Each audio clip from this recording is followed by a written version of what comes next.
안녕하십니까. 이성수의 증시 토크입니다. 자, 어제 새벽두부터 해서 주식시장에 좀 불미스러운 뉴스가 등장했습니다. 자, 오스템 임플란트의 어떤 직원이 회사 자금을 횡령해서 상장사 주식을 작년 4분기에 대규모로 매수한 후, 자, 이것을 단기간에 매도한 이러한 일이 있었는데, 자, 그 횡령 사건이 발각이 됐습니다. 자, 그로 인해서 오스템 임플란트 주식이 거래 정지에 들어갔고, 관련된 기업, 그 횡령한 직원이 매수했던 그 주식이 급등락하는 그러한 현상이 나타났죠. 동진 세미캠의 주가가 급등락했던 그러한 부분, 여러분들도 보셨을 것입니다. 자, 이 소식을 접하고요. 좀 당혹스럽다라는 부분도 있지만, 한편으로는 주식시장에 있어서, 주식 투자에 있어서 우리가 중요한 교훈 한 가지를 다시 한번 꺼내볼 수가 있었습니다. 자, 오늘 증시 토크에서는요, 이 내용, 한번 깊이 다뤄보고요. 우리가 주식시장에서 무엇을 힌트를 얻을 수 있는지 이 이야기까지 드리도록 하겠습니다. 구독, 좋아요 버튼과 함께 증시 토크 시작하도록 하겠습니다. 자, 오스템 임플란트의 모 부장이 1880억 원을 횡령해서 이 중에 1400억인가? 1500억인가? 요 자금을, 자, 동진 세미캠을 매수했다고 합니다.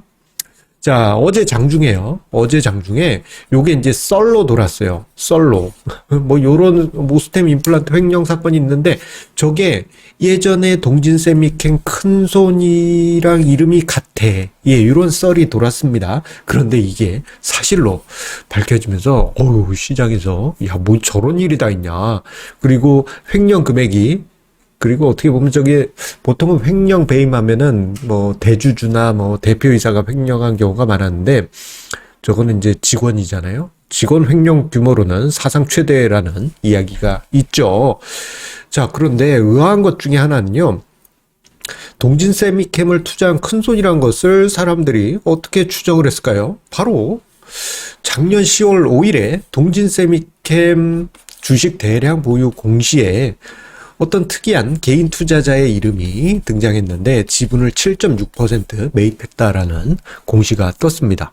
이모 씨, 이 씨 집안을, 명예를 좀, 아프게 했습니다. 자, 보유 공시를 했었다 보니 이게 사람들이 추적을 하면서 이게 코드가 맞아 떨어진 거예요. 와. 역시 네티즌 수사대, 정말, 많은 분들이 정말 무서운 분들이십니다. 자, 그런데 이 내용을 보게 되면요, 여러 가지 이해 안 되는 사건이에요. 아마 여러분들도 오스템 임플란트 조급 횡령 사건을 보시면서 조금 이해 안 되는 부분이 몇 군데 있으셨을 것입니다. 저도 여러 가지가 좀 의아했고, 그 중에 세 가지를 좀 한번 정리를 해봤습니다. 첫 번째로 너무 이해가 안 됐던 상황 한 가지는 너무 무모한 투자를 했다.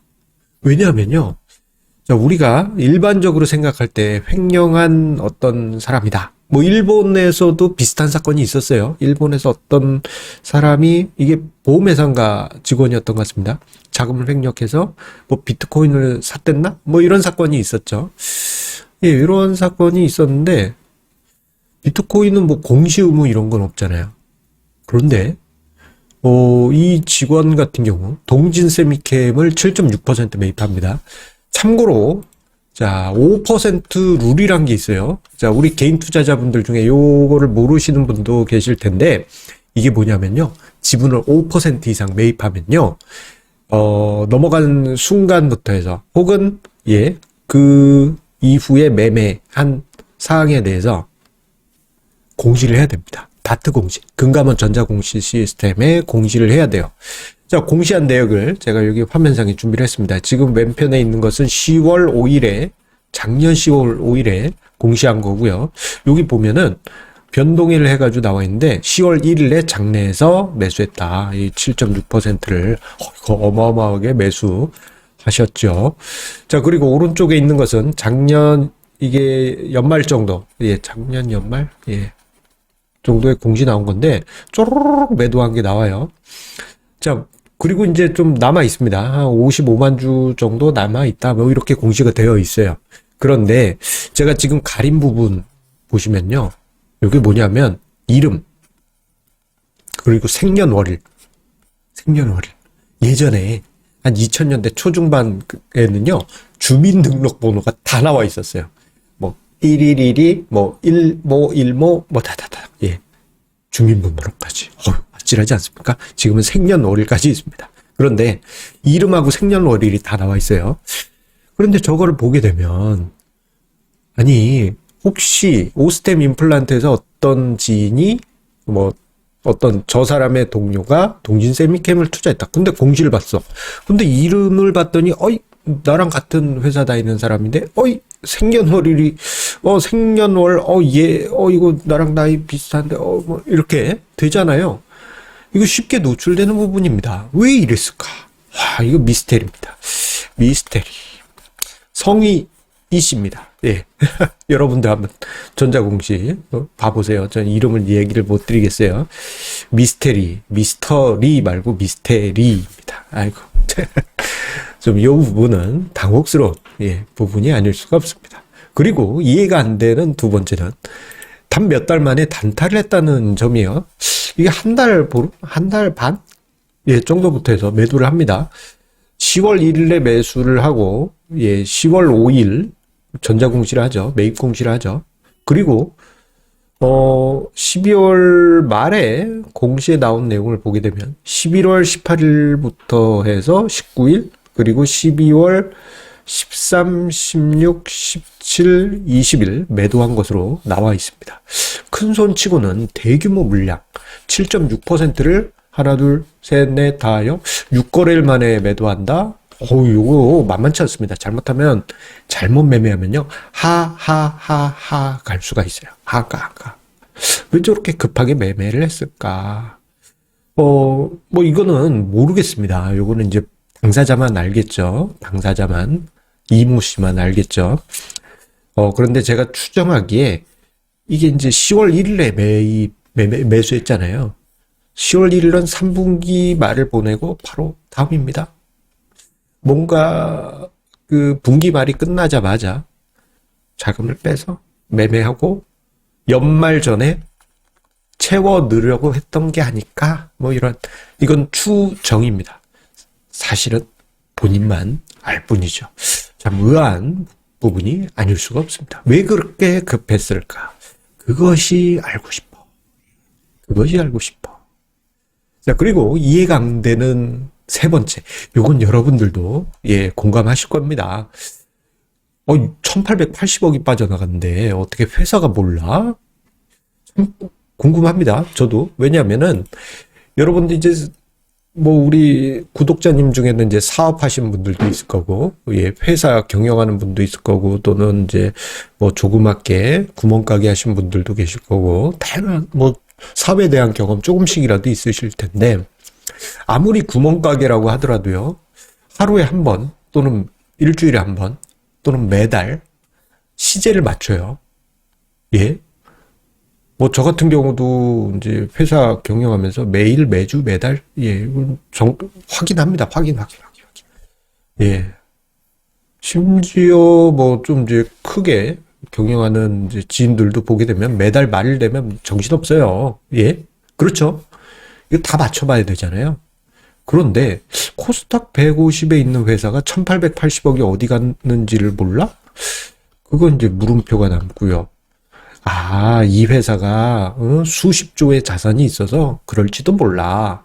그냥 애들 껌값 정도 왔다 갔다 해서 그럴지도 몰라 라고 생각하실 수 있지만, 자, 오스템 임플란트의 개별 재무제표를 뜯어보게 되면요, 유동자산이 5,106억입니다. 이 중에 36%에 해당하는 부분이고요.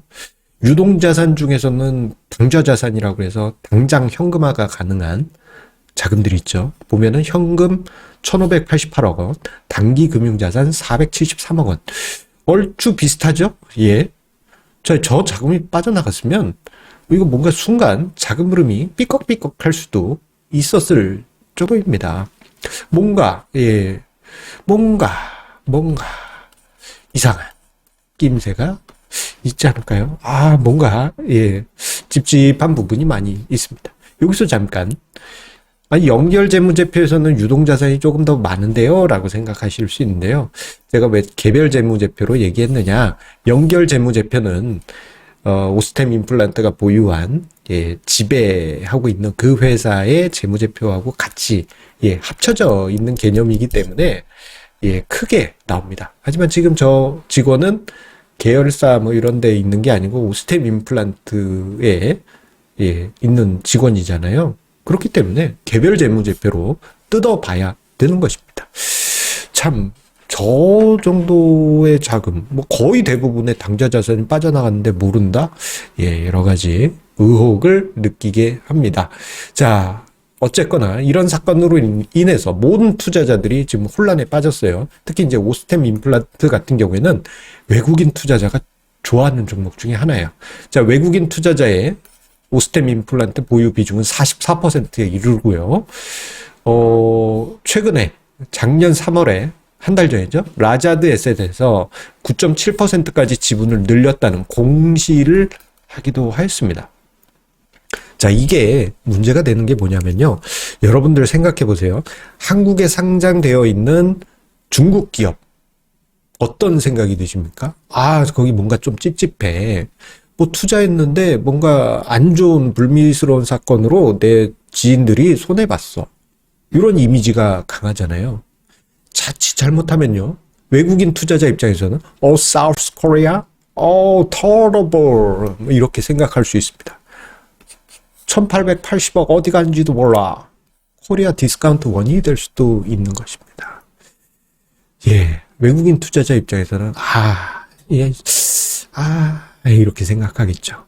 여기에 오스템 임플란트 같은 경우 코스닥 150의 종목이에요. 그러다 보니 ETF에 악영향을 미칠 수밖에 없습니다. 현재 오스템 임플란트가 거래 정지 상태에 들어가면서 공시들이 몇 개가 이렇게 관련 ETF에 공시가 떴는데, 자, 횡령 배임 등으로 인해서 상장 적격성 실질 심사 사유가 발생함에 따라서 거래 정지가 되었어요라고 나와 있지만, 이로 인해서 ETF의 어떤 적정 가치 판단이 어려워지게 됩니다. 특히 이제 코스닥 150 같은 경우는 지금 신라젠이 거래정지 상태다 보니까 좀 골치 아픈 부분도 있죠. 거기에 또 이런 일이 있다. ETF 운영하는 운영력 입장에서는 아마 골치 아플 것입니다. 자, 그렇다면 우리가 투자자 관점에서 이번 사건을 통해서 무엇을 볼 수 있느냐? 그것은 바로 우리가 무조건 분산 투자해야 된다라는 점을 떠올릴 필요가 있겠습니다. 묻지도 따지도 말고 무조건 분산 투자를 한다. 왜 이런 이야기를 드리냐면요. 자, 우리나라 개인 투자자분들이 과거에 비해서 분산 투자하시는 비율이 늘어나긴 했어요. 4종목 이상 분산 투자하신 분들이 그래도 전체 한 38, 39, 이 정도까지 늘어났습니다. 자, 과거에는 30%도 안 됐어요. 많이 좋아지긴 했습니다. 하지만 아직도 한 종목에서 세 종목, 집중 투자죠. 한 종목에서 세 종목이라고 해봐야 이렇습니다. 한 종목 집중 투자 몰빵. 두 종목 가지고 있다. 한 종목에 90%, 한 종목에 10%. 예. 세 종목, 한 종목에 90%, 두 번째, 세 번째 종목에는 어찌하다 보니 한 주만 샀네. 이런 경우가 태반이죠. 예. 한 종목에서 세 종목이다 그러면 집중 투자하고 있다 해도 과언이 아닙니다. 요 비율이 거의 한 61% 정도 됩니다. 예. 아직도 엄청난 규모죠. 자, 그런데 많은 개인 투자자분들이 이렇게 생각하세요. 아니, 집중 투자를 해야지 수익이 난다고. 투자의 대가 워런 버핏 사마님께서도 자, 집중 투자하고 있지 않냐. 그렇게 생각하시는데, 대부분의, 개인 투자자분들은요, 이 정도 실력이 아니시잖아요. 워런 버핏 같은 경우에는 투자한 회사에 대해서 깊숙이 분석하고, 심지어는 경영을 위임하시긴 하지만, 그래도 지켜보면서, 판단을 하고 계시지 않습니까? 하지만 우리 개인 투자자분들은 그 정도 아니잖아요. 심각하게 생각해 봐야죠. 분산 투자해야 됩니다. 5종목만 분산을 하더라도요. 만약에 한 종목을 집중 투자했는데 뭐 오스템 임플란트처럼 이런 불미스러운 사태가 벌어졌다. 이 자칫 잘못하면 크나큰 손실이 발생하죠. 하지만 5종목이라도 분산 투자하면 한 종목이 혹시나 말썽을 썩이더라도 20% 정도의 마이너스로 끝날 수 있어요. 이 정도면 다시 재기할 수가 있습니다. 자, 이것도 사실 저는 적다고 생각해요. 10종목, 아무리 못해도 10종목에는 분산을 해야지. 이 중에 한 종목이 말썽을 썩이더라도 한 마이너스 10%에서 그치거든요. 다시 일어날 수가 있습니다. 충분히. 자, 이러한 점을 생각하시면서 우리가 왜 분산 투자를 해야 되는지 이번에 오스템 임플란트 사례를 통해서 다시 한번 생각해 볼 수 있겠습니다. 자, 오늘 증시 토크 자세 벽두부터 해서 당혹스러운 이슈인 오스템 임플란트 관련한 횡령 사건 그리고 거래 정지 그로 인한 증시 영향 등등을 한번 생각을 해봤습니다. 여러분들 올해는 분산 투자를 꼭 하셔야만 됩니다. 이 이유 때문이 아니더라도요. 올해 같은 경우 만만치 않은 시장일 수 있기 때문에 분산 투자를 해서 좀 리스크도 분산하시고, 분산 투자면 또 그 중에 한 종목이 효도를 합니다. 그 효도한 종목이 여러분의 수익률을 쫙쫙쫙쫙 올려주면 전체 수익률이 높아지게 됩니다. 그럼 효도를 할 그 종목만 몰빵하면 되지요? 그거 뭐가 될지 몰라요. 여러분들 생각해 보십시오. 자식들 여러 명인데 그 중에 누가 효자가 될지 아무도 모릅니다. 어릴 땐 효도를 했는데 나중에 커서 그냥 막장 자식이 되는 경우들도 허다하고, 기대도 안 했는데 걔가 효도를 하는 효자가 되는 경우도 많지 않습니까? 이런 경우들 생각하시면서 분산 투자 지켜가시 바라겠습니다. 그리고 마지막 한 가지. 자, 오늘 커뮤니티 게시판에 올려놨는데요. 제가 네이버 카페에 여러 가지 이제 여러분들과 함께 할 수 있는 카페를 만들어 놨습니다. 자, 예전에 다음 카페가 있었는데 여러 가지 이유로 해서 사실 다음 카페가 좀 죽어가고 있습니다. 그냥 다음 카페 전체가, 그래서 네이버로 이사를 왔어요. 새로 이사 온 네이버 카페에도 많은 관심 부탁드리겠습니다. 영상 본문과 댓글 최상단에 남겨놓도록 하겠습니다. 자, 그러면 우리 여러분들 힘내서 성공 투자 이어가시 바라겠습니다. 감사합니다.